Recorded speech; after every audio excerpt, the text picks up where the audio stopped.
ब्रह्मणे नमः। ओम ब्रह्मणे नमः शिवाय। ओम ब्रह्मणे नमः। ओम नमः शिवाय। ओम नमः शिवाय। ओम नमः शिवाय। दैत्य माता दीदी, आप अपना अलग राग अलापना बंद करें। ब्रह्मदेव प्रसन्न हो। ब्रह्मदेव दुष्टों का नाश करें। ब्रह्मदेव दैत्य माता दीदी पर कृपा करें। पुत्र, इनके यहाँ रहते तो हमारी शिव आराधना कभी सफल हो ही नहीं सकती। क्यों ना हम भी पुत्र तारकाक्ष के समान हिमालय के किसी अज्ञात प्रदेश में चले जाएं? नहीं माता नहीं, भैया तारकाक्ष इस समय दैत्य गुरु शुक्राचार्य की आज्ञा से हिमालय के अज्ञात प्रदेश में गए हैं। हम बिना दैत्य गुरु की आज्ञा के इस स्थान को नहीं छोड़ सकते। परंतु इनके यहाँ रहते हुए हमारी आराधना असंभव है पुत्र। इनकी बुद्धि तो पहले ही भ्रष्ट हो चुकी थी, अब इनका मानसिक संतुलन भी बिगड़ चुका है। शिव आराधना के योग्य वातावरण बनाने के लिए इनका कोई न कोई उपचार तो करना ही पड़ेगा। माता श्री, यदि आप मुझे आज्ञा दें तो मैं इन्हें उठाकर इसी समय अंतरिक्ष के शून्य में फेंक दूं। इनकी दुष्टता के अंत का यही एकमात्र उपाय है। विलंब न करो पुत्र, शीघ्र इन्हें उठाकर अंतरिक्ष के शून्य में फेंक दो। ठहरो पुत्र, आराधना और तपस्या करते समय किसी को कष्ट पहुंचाना उचित नहीं है। ऋषि कश्यप के आश्रम में रहकर ये रहस्य मैं भली भांति जानती हूँ। माता, हम इनकी आराधना में बाधा न पहुंचाएं, इन्हें कष्ट न दें और ये हमारी आराधना खंडित करते रहें। इनके दुष्कर्म इनके साथ, तुम्हारे सत्कर्म तुम्हारे साथ, ऐसा ऋषि कश्यप कहते हैं। यदि हम सच्चे मन से आराधना करेंगे तो इनके बाधा हमें स्पर्श भी नहीं कर पाएगी। माताश्री का कथन सत्य है पुत्र, हम इनकी उपेक्षा करके अपनी आराधना में लीन हो जाते हैं। जो आज्ञा माता श्री। ओम महागणेशाय नमः। ओम परमदेवाय नमः। ओम शिवाय नमः। ओम महागणेशाय नमः। ओम परमदेवाय नमः।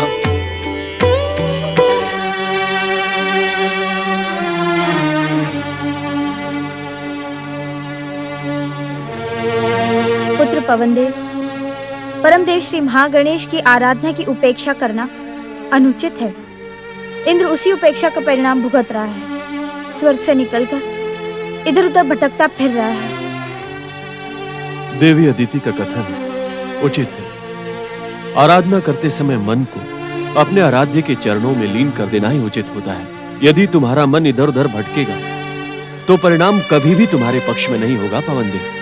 तुम सबको अपना यथा योग्य स्थान प्राप्त करने के साथ ही इंद्र की भूल का प्रायश्चित भी करना होगा। माताश्री, पिताश्री, आप दोनों पवनदेव को उपदेश देने के बहाने मुझे अपमानित और प्रताड़ित करना चाहते हैं। ऐसे उपदेशों को सुनते सुनते मेरा धैर्य समाप्त हो चुका है। देवराज, आप अचानक कहां चले गए थे? आपको इस प्रकार परमदेव श्री महागणेश के पुण्य धाम का त्याग नहीं करना चाहिए था। हम सभी आपके लिए चिंतित थे। आप कहां गए थे देवराज? अपने साथ हुए अन्याय की दुहाई देने के लिए मैं देवाधिदेव महादेव के पास कैलाश गया था। क्या कहा महादेव ने? उन्होंने अपने तर्क से मेरे साथ हुए अन्याय को मेरी ही भूल सिद्ध करने का प्रयास किया। श्री गणेश और देवी पार्वती ने भी मुझे स्वर्ग लौट जाने का परामर्श दिया। स्वर्ग लौट जाने का? परंतु स्वर्ग में तो... यही तो मैंने भी कहा था कि स्वर्ग में भयासुर है, मैं उसके साथ कैसे रह सकता हूँ। तो भोलेनाथ ने अवश्य ही तुमसे कहा होगा कि यदि अहंकार और अभिमान का त्याग कर परमदेव श्री महागणेश की भक्ति के साथ स्वर्ग जाओगे तो भयासुर तुम्हारा स्वागत करेगा। तुम्हें भगवान भोलेनाथ, माता पार्वती और मंगलमूर्ति श्री गणेश का आदेश मान लेना चाहिए। कैसे मान लूं माता, कैसे?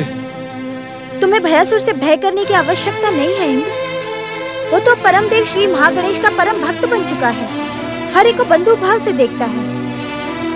अब आप दोनों भी मुझे वही पाठ पढ़ाने लगे। मैं तब तक स्वर्ग नहीं जाऊंगा जब तक वो दुष्ट और भयानक भयासुर स्वर्ग से हटाया नहीं जाएगा।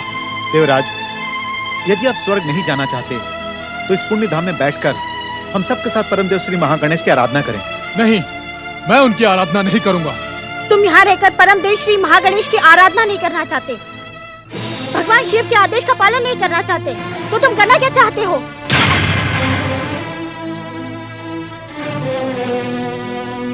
तुम मौन क्यों हो इंद्र? कहो, कहो क्या कहना चाहते हो तुम? कहाँ जाना चाहते हो तुम? कहीं भी जाऊंगा, कुछ भी करूंगा, परंतु महागणेश की आराधना और आप सबका उपदेश सुनने के लिए यहां नहीं रुकूंगा।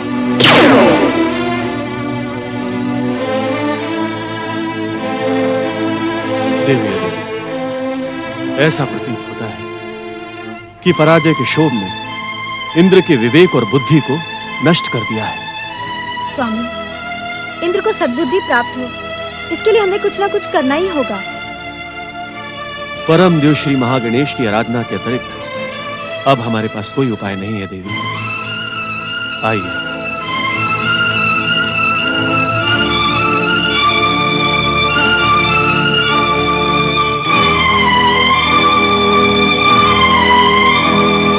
ओम महागणेशाय नमः।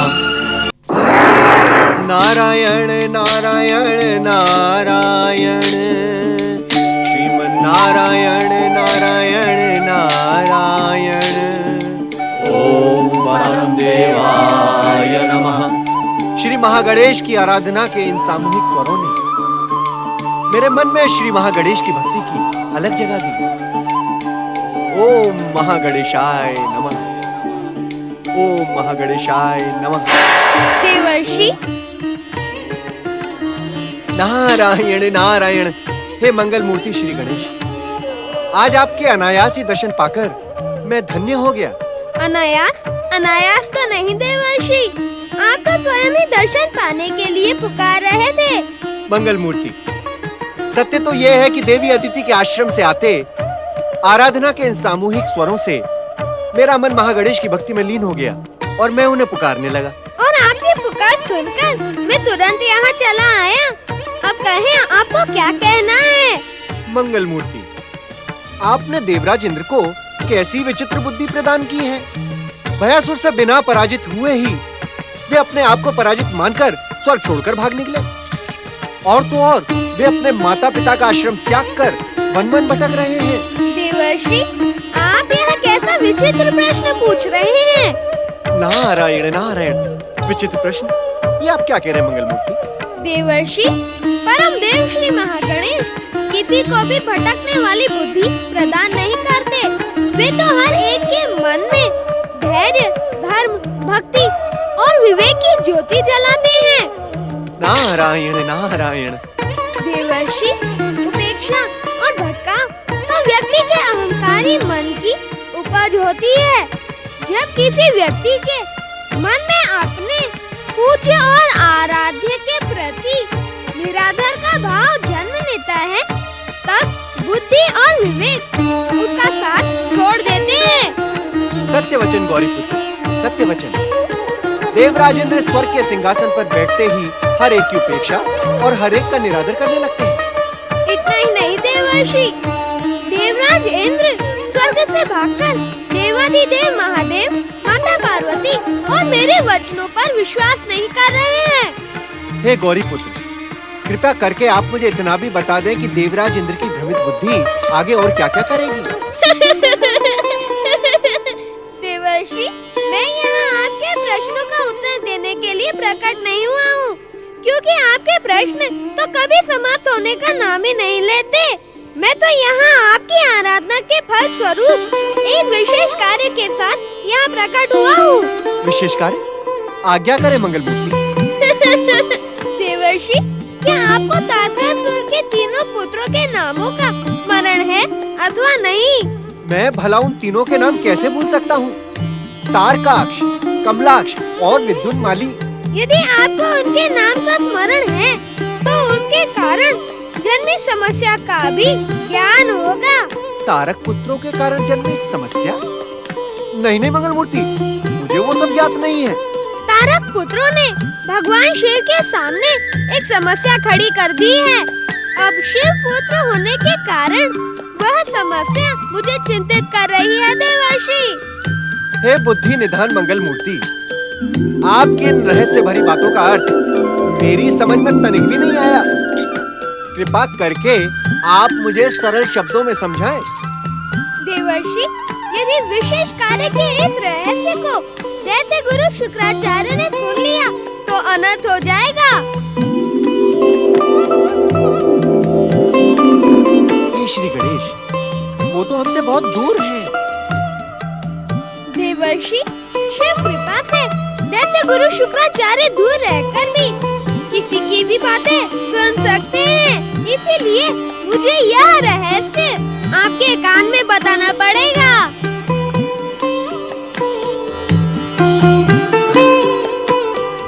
मंगल मूर्ति, आप समझिए कि ये विशेष कार्य संपन्न हो ही गया। देवर्षि, मैं माता पार्वती की आज्ञा लिए बिना ही कैलाश से अदृश्य होकर यहाँ चला आया। अब मुझे तुरंत ही वहाँ पहुँचना होगा, क्योंकि माता को रुष्ट होने में देर नहीं लगती। मुझे भी तुरंत स्वर्ग पहुँचना होगा, क्योंकि आपको भी रुष्ट होने में देर नहीं लगेगी। नारायण नारायण। ओम महागणेशाय नमः। ओम महागणेशाय नमः। ओम महागणेशाय नमः। ओम महागणेशाय नमः। ओम महागणेशाय नमः।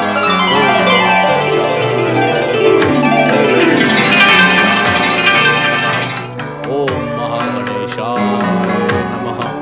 ओम महागणेशाय नमः। ओम महागणेशाय नमः। ओम नमः शिवाय। ओम नमः शिवाय। ओम महागणेशाय नमः। ओम ये सब क्या हो रहा है मूर्ख भयासुर? ओम महागणेशाय नमः। क्या इसीलिए हमने तुम्हें स्वर्गलोक भेजा था? क्या तुम पूरी असुर जाति को श्री महागणेश का भक्त बना देना चाहते हो? ओम महागणेशाय नमः। अपनी मूर्खता पर अंकुश लगा मूर्ख भयासुर। जो व्यक्ति अपने गुरु का आदर नहीं करता वो भयानक संकटों में घिर जाता है। तू मेरी उपेक्षा की भूल ना कर भयासुर। ओम महागणेशाय नमः। सावधान भयासुर, मेरी उपेक्षा और क्रोध का परिणाम तुम्हारे लिए भयानक होगा। ओम महागणेशाय नमः। दुष्ट मूर्ख बुद्धि भयासुर, श्री महागणेश की भक्ति का ढोंग करके तू अब मेरा अधिक अपमान नहीं कर सकता। मेरा शाप तुझे मेरी शक्ति का ज्ञान करवा देगा। ओम महागणेशाय नमः। मैं तुम्हें शाप देता हूँ। नारायण नारायण। दैत्य गुरु शुक्राचार्य, गंग गंग गंग गंग गंग। ये क्या नृत्य कर रहे हैं आप? शाप के लिए अपने उठे हाथ को कृपया रोकें। देवताओं के ऋषि नारद मुनि, तुम यहाँ? नारायण नारायण। यहाँ ही नहीं दैत्य गुरु, जहाँ जहाँ धर्म का अनुचित कार्य होगा वहाँ वहाँ नारद धर्म की उचित शिक्षा देने प्रकट हो जाएगा। तुम मुझे धर्म की उचित शिक्षा दोगे नारद? तुम? क्या तुम्हारी बुद्धि भ्रमित हो गई है? क्रोध के कारण बुद्धि तो आपकी भ्रमित हो गई है दैत्य गुरु। नारद! नारायण नारायण। सत्य को सुनकर आप उत्तेजित ना हो दैत्य गुरु।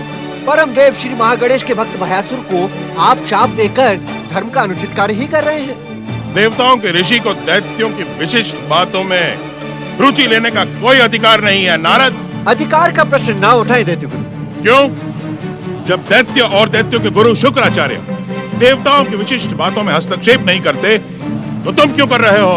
क्योंकि आपकी आंखें दैत्यों का हित चिंतन और उनकी स्वार्थ पूर्ति के आगे देख ही नहीं पाती, जबकि हम प्रभु कृपा से जीव और जीव में कोई भेद नहीं समझते। जीव चाहे मानव हो, दानव हो अथवा देवता हो, नारद की दृष्टि सभी के लिए समान रहती है। नारायण नारायण। मुझे नीति ज्ञान पढ़ाने की भूल न करो नारद। मेरे बालपन में ही नीति ज्ञान के समस्त शास्त्र और पुराणों का अध्ययन मैं भली भांति कर चुका हूँ। बढ़ती आयु के साथ साथ स्मृतियाँ क्षीण होने लगती हैं।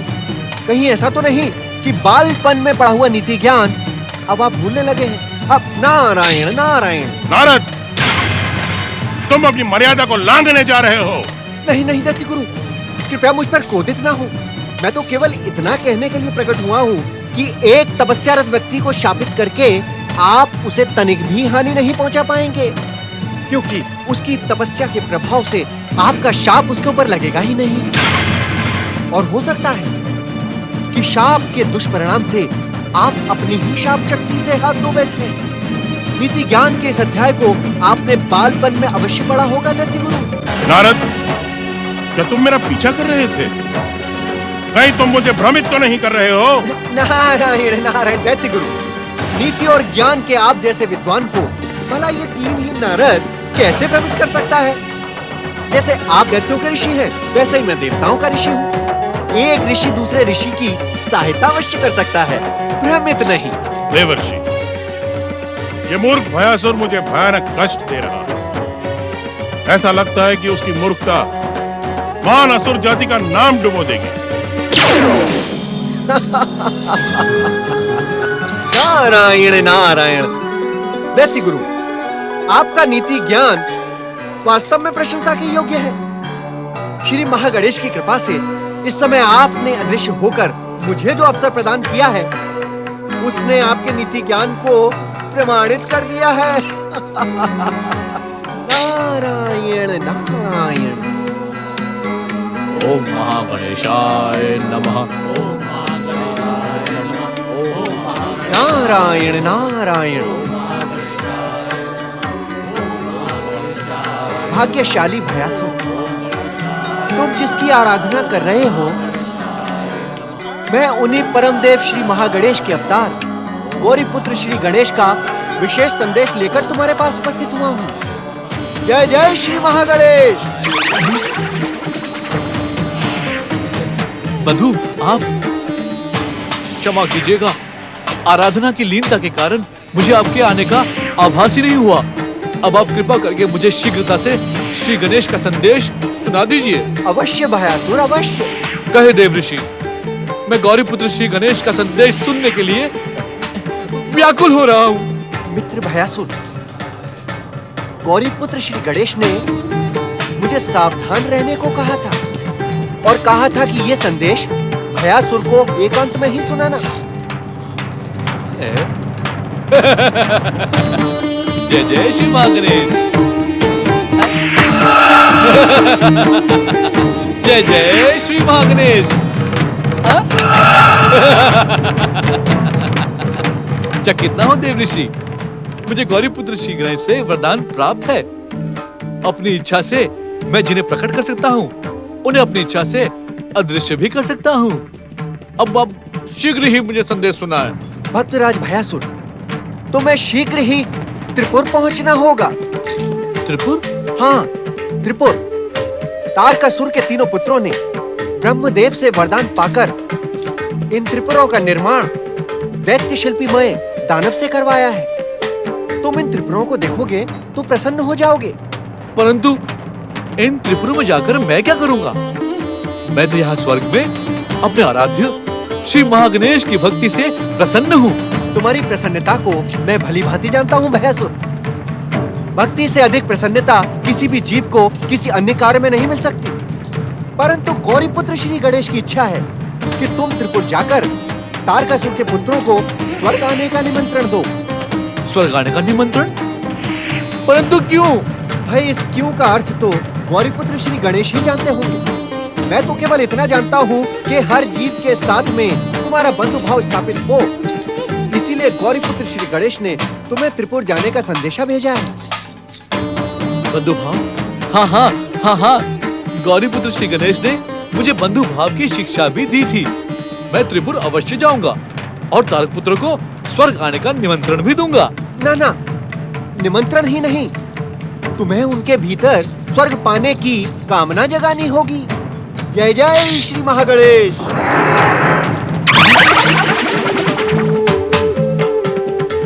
ओम महागणेशाय नमः। ओम महागणेशाय नमः।